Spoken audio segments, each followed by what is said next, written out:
The charming, Bavarian-themed town of Leavenworth is more often than not bustling.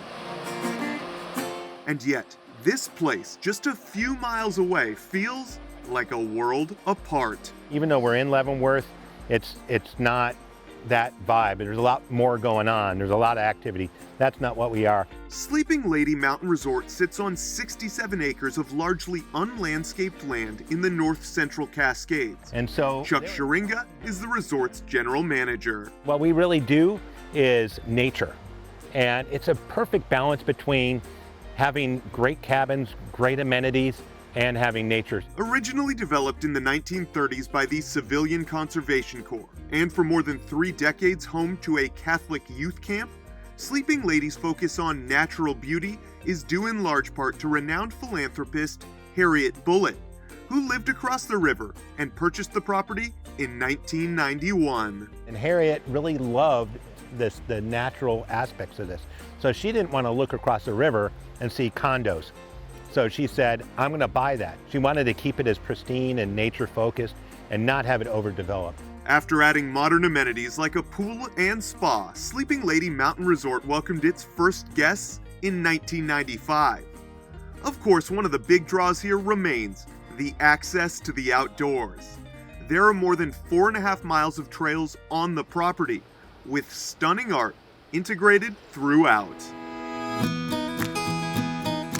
One of the things that's a hallmark is a chihuly that's called Ice, for obvious reasons. It's right next to the Icicle River, and it's one of his earlier works. That was one of the first pieces of art placed early on in around 2000 when the resort was opened as a resort. And I understand that art is really a centerpiece of this resort. Yeah, there's 40 plus pieces of art surrounding the entire resort. Sculptures, painted art, and most of it's outdoors, but some of it's indoors. And one, you can barely see it, the outline, is Sleeping Lady Mountain herself, right at the base here of this boulder. That's why it's called Sleeping Lady Mountain Resort, is because that's the Sleeping Lady Mountain.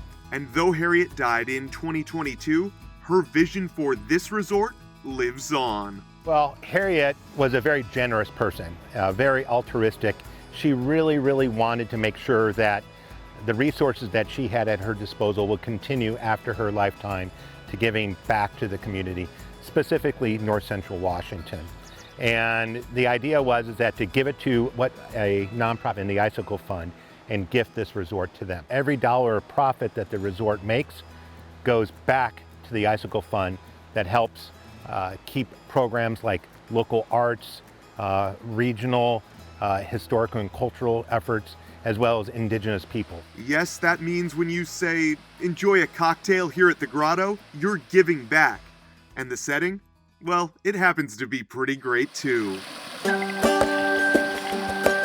Brandon, this is where I come at the end of a long day. If it's been a long, busy, or a hard day, this is where I come to decompress, just relax. I mean, with the water rushing, you're out here really in the center of nature. I imagine this is not just your favorite spot, but a lot of folks as well. Yeah, it's definitely very popular year-round.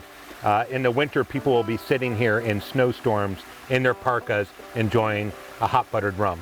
And that is the joy of a visit to Sleeping Lady. No matter the season, it offers folks the chance to get away from it all.